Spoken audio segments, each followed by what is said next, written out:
Келмесеңіздер де келе беріңіздерші. Мешіттің сыртында жазу болмайды екен. Только для мүшелев деген жазу жоқ. Или мүшелчиков деп. Айналайын, мүшелге келесің бе, келмейсің бе? Халықты тәрбиелесек мешітпенен, балаларды тәрбиелейміз ұрпақтарды бесікпенен. Сондықтан мүшелге келгеніңде, мүшелге келейін деп жатқандарда, мүшелден деп өтіп кетейін деп жатқандарда, өтіп кеткендерде мешітке келе беріңіздер. Мешіттен қашпаңыз. Бұл бір. Екінші, киім беруіңіз туралы. Киім баяғыда ценный құнды дүние болған, жоқшылық заманда. Қазіргі кезде киімнің құны жоқ. Киімнің құны жоқ, байқайсыздар ма өзі?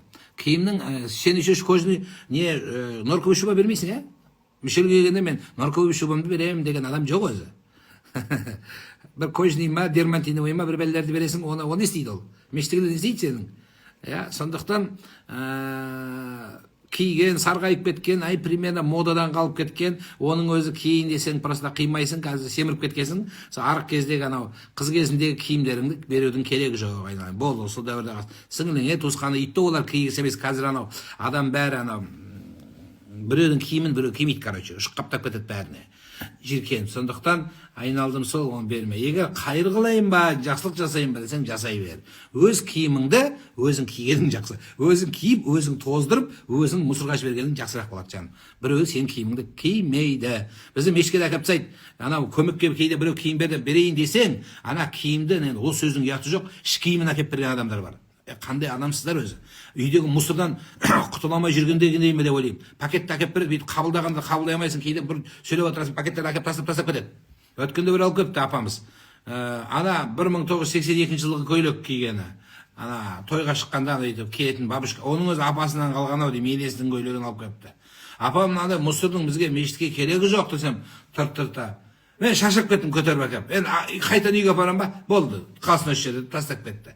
Келе жоқ. Ана Ақтөбеге, Оралға киім жинап атқандар, айналайын. Кішкене ұялсаңыздар, берген кітап, ана гуманитарный помощь деп берген кезде ұят болады.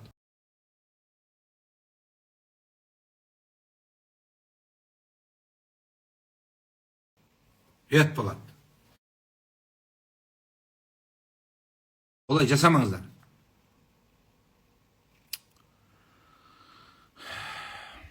Өзі біреудің киімін киетін, мен сізге айтайын, екі адам бар. Бірінші, біреудің киімін киетін кім білесіздер ма?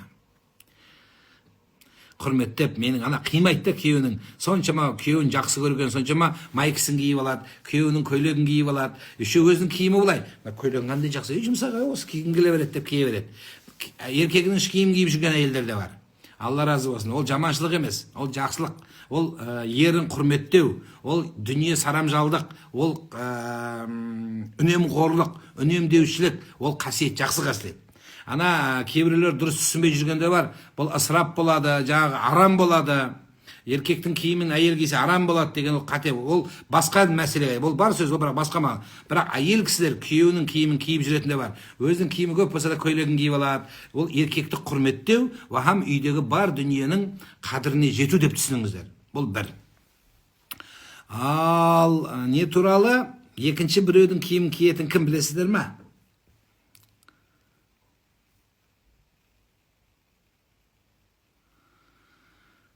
Қызым бүгінде операция болады дейді. Алла шипа берсін, аман есен. Менің әйелім кимейді, киеді, сізге көрсетпей киеді. Қазақ келіншерге көк орамал тақса болады ма? Болады.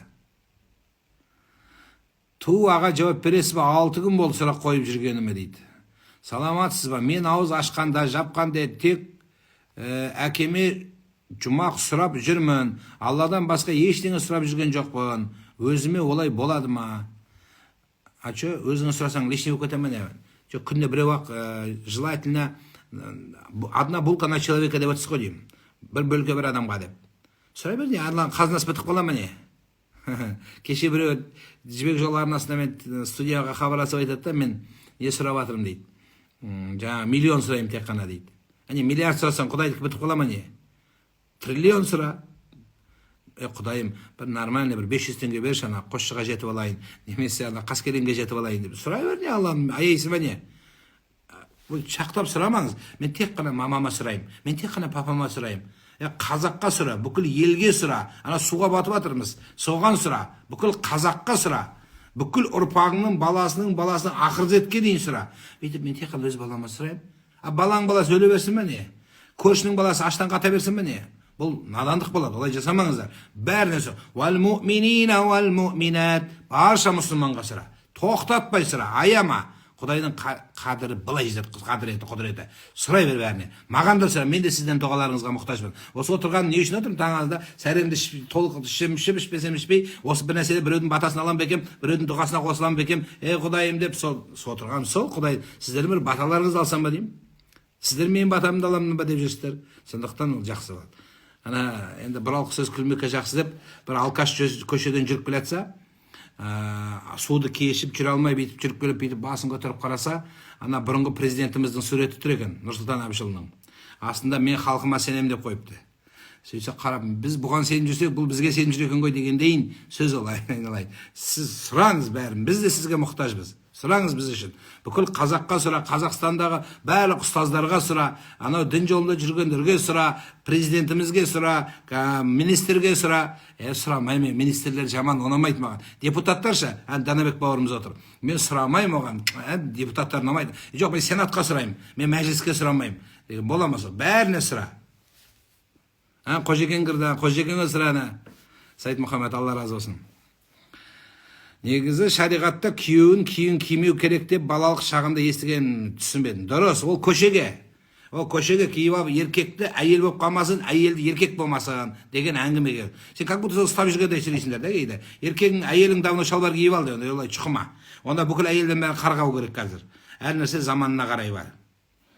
Солай. Сондықтан бұл жерде мен айтып отқаным, үйдегі киімді кие береді. Әйелдің көйлегін киеді. Әйелі мысалы шығатта бүйтіп мысалы ертең тұрып суаға жұмсадың сен.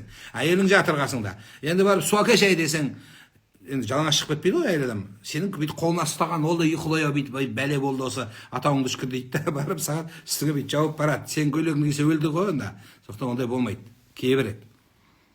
Ғұсылсыз салауат айтуға бола ма? Болады. Елім заман жұртымызды жүрді. Ай бәрекелді айтыңыздар осылай. Әне, тамаша. Намазды 25 жастан бастасам, алдыңғы жылдардың қазасын қалай өтейді?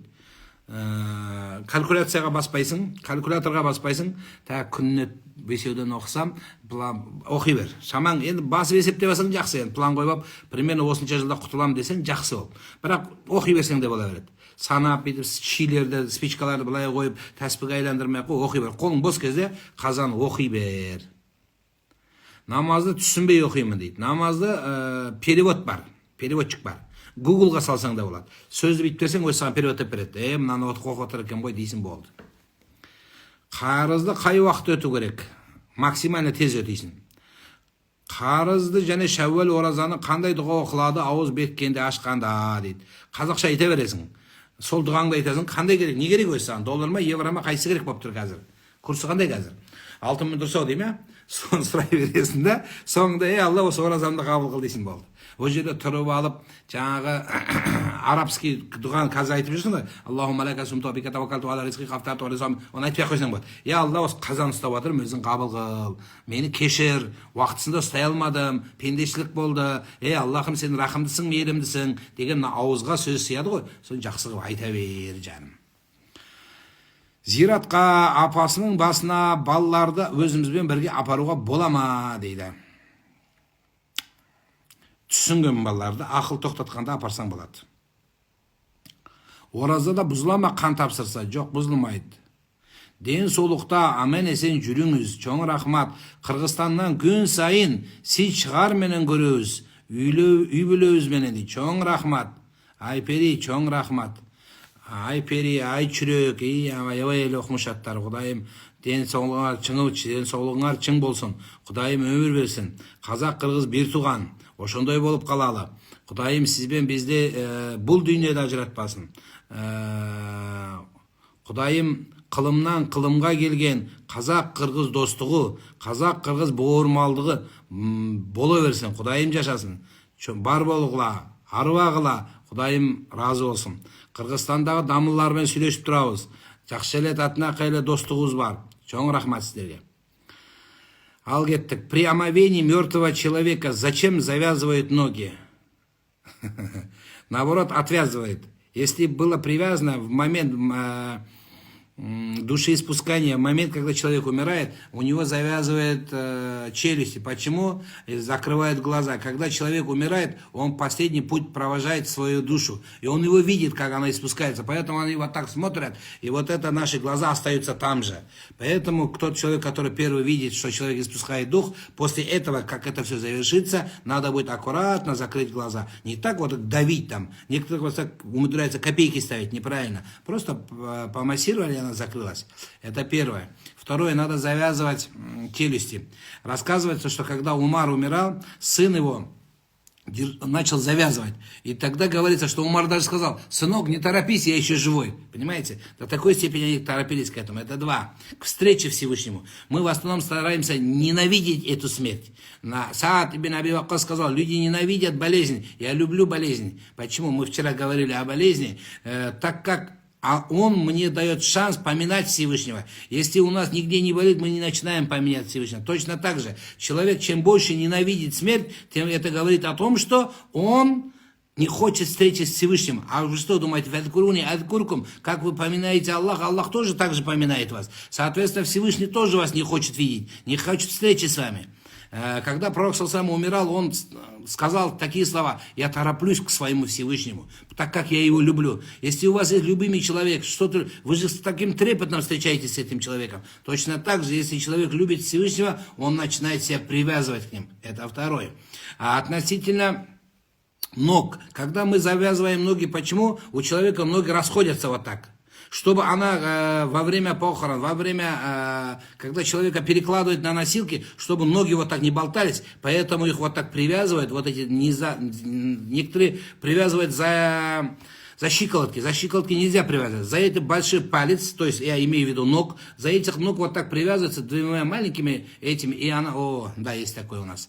Поэтому она вот так завязывается. Да если не завязали, многие видели сериалы советского времени, во время советского коммунисты вот так хоронили, все вот так лежали. Если человек умер в таком положении, то пришедший мулла, там, кто знающий человек, не стоит человека ломать руки, выламывать что-то, чтобы обратно выравнивать. Да, у нас по исламу люди должны расправить руки. Но если так получилось, человек умер не в каком-то другом положении, в этом нет проблем. Ғұсылсыз ораза ұстауға бола ма дейді. Негізі ұстаған жақсы емес, бірақ оразаның уақыты, ауыз бекітетін уақыт болса кіре бересің. Дуаланған адамның белгілері аккаунтында бар, айтқанбыз. 1 сағаттық видео көріп шығыңыз. Осы мендегі видеоны тоқтамай көретін болсаңыз, тамақ ішпей, әжетханаға бармай, тоқтамай бірінен кейін бірін көретін болсаңыз, тура 1,5 жыл көреді екенсіз. Сондықтан көріңіз, соның ішінде бар, айтқанбыз.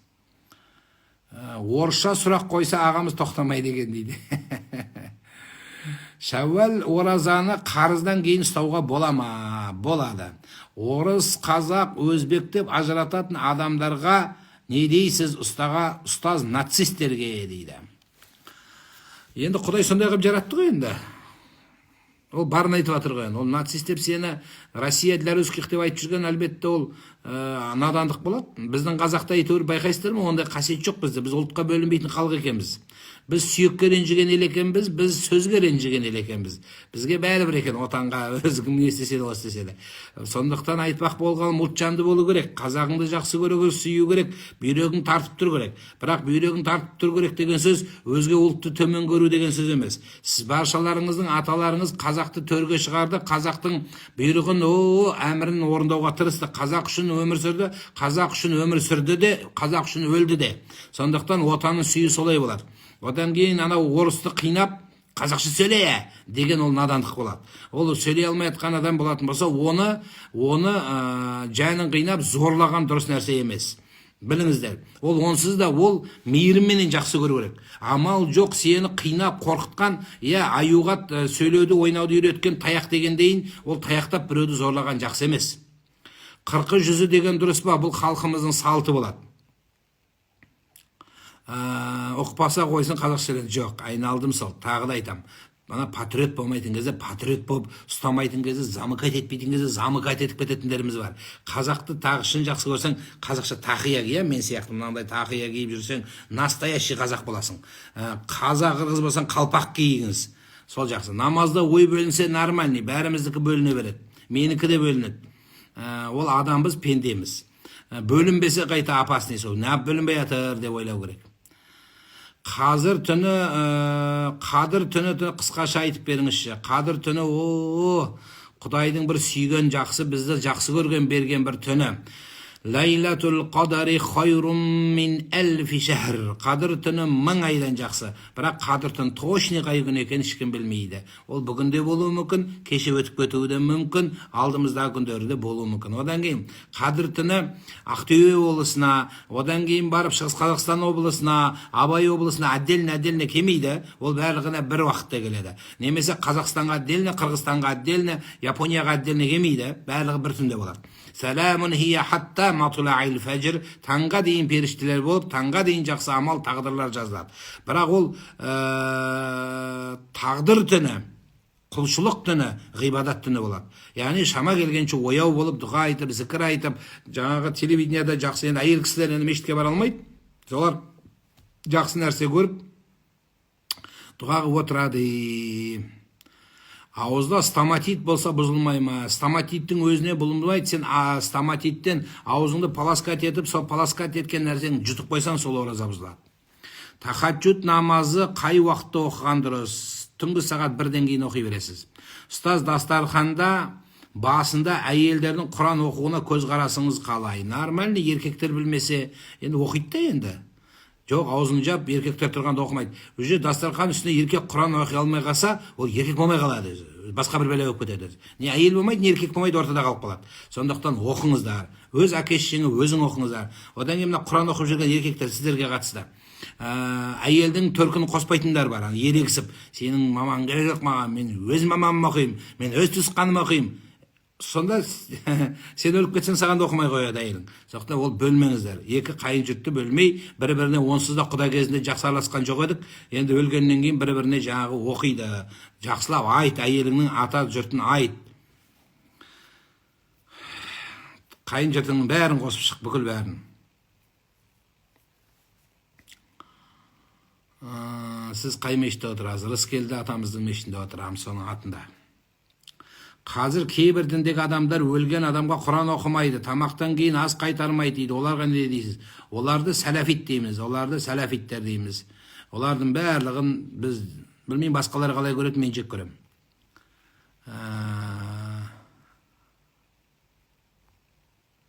Кеш батқанда Құран оқыса берсем бола ма дейді. Бұл кешке де Құран оқымайды деген сөз шыққан, мен сізге айтайын неден шыққан тарихын. Бұл ана кеш батып баратқанда, мал келіп жатқанда, мына жақтан шыңғырып мал келіп жатыр, мына жақтан бала сабақтан келіп жатыр, деп ақырып күйеу келіп жатыр. Сен отырсың Құраныңды оқып, Құл хуаллаху ахад, Аллаху самад деп оны 7 рет қайырып, не тамақ піспеген, бала қаралмаған, үйің бычыты шығып жатыр, соған айтылған. Өз Құран оқымайды кешке ақшамда деген сөз, бұл тарихы содан шығады. Егер сен үйің идеальный болып, қолың бос болып, Құран оқысаң, оқи бер, круглый сутки қабылдайды. 24/7 қабылдайды Алла Тағала. Без перерыва, без выходных қабылдайды. Су тасқын болып жатыр, не айтасыз дейді. Қазір сол барлығының сандалғанның барлығы соны айтатын болды.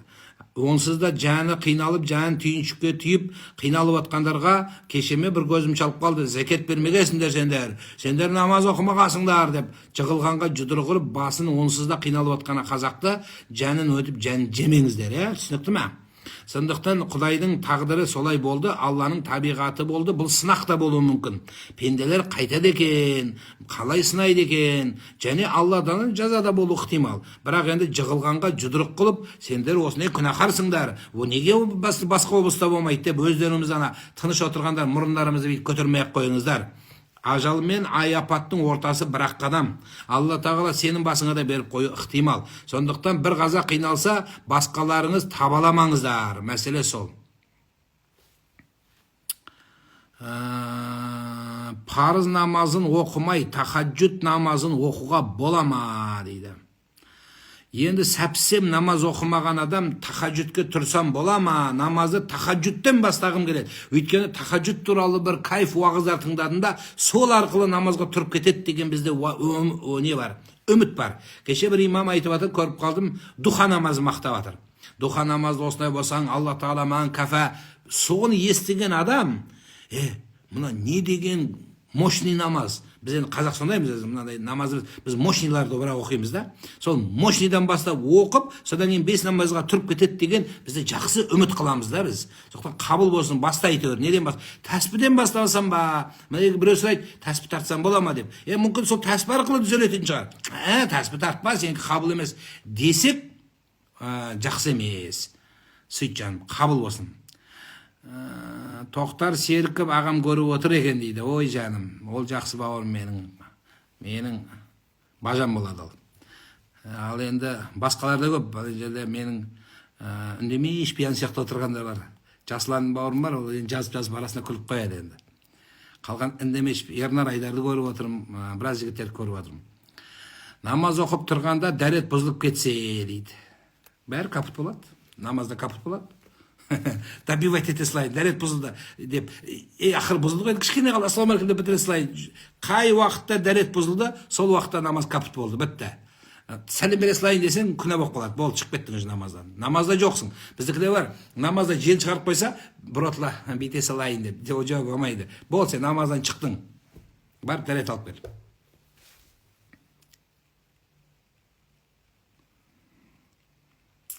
Оразаның соңғы күні сәресі іше ме? Ішпейді. Оразаның соңғы күні айтамыз біз. Құда қалай кешке ауыз ашасыздар, сонымен болды. Құдай құтқарса құтылдың енді. Сәресі ішпейсің. Кейбіреулер тура ертең мен сияқты тұрып алып, қазір осы тұрып алып, сәресін ішіп жүргенде нельзя. Болмайды. Болды. Қан алдырып, анализ тапсыруға бола ма? Болады жаным. Уже барлық анализ тапсырып бітті өзі, қалмады. Қарыз болсаң, Шәуәл айының оразасын ұстауға бола ма? Негізі сол қазан ұстағаның жақсы, енді дұрысы сол. Нұрлан аға, благостроенный үйде тұрамыз дейді. Дәрет алып болған соң, қайта санузелге кірсе, дәрет бұзыла ма дейді. Жоқ. Есік талына тұрып, мен дәретін алып қойып едім деп, баланы шақырып, не ол, ана ухачисқа құлағын қышып тұр, соны алып берші деп, маған кіруге болмайды. Неге? Дәрет алып қойдың ғой. Кіре бер жаным, кіре бер. Ішіне кір, шық. Тағы ішіне кіріп, онаса біраз отыр, айнаға қара, тісіңді шық. Онда тіс жууға да болмай қалады анда. Онда жоқ, кіре берсін, ештеңе бұзылмайды. Дәрет бұзылатын мауқуфи деп айтылады. Нақты мәселе бар. Ұйықтау, жел шығару, кіші дәретке бару, үлкен дәретке бару, дененің любой жерінен қан ірің шығу. Болды. Туалетке кіріп, мысалы, кішкентай балаңыз бар. Балаңыз памперсін ауыстыру керек болды.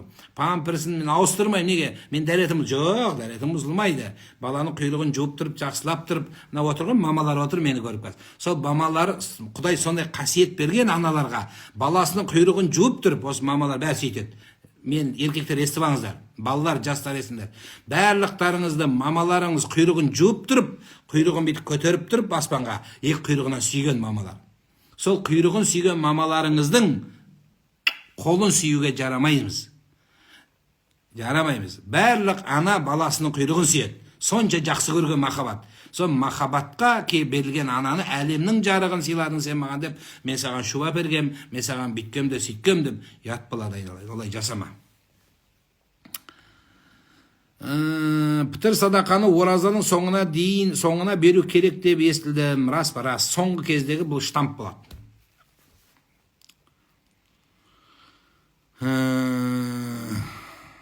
Ассаламу алейкум, Рамазан ал-Бути жайында не айтасың? Рамазан Бути Ханафидің соңғы ғалымдарының ішіндегі үлкен шамшырақ болған кісі.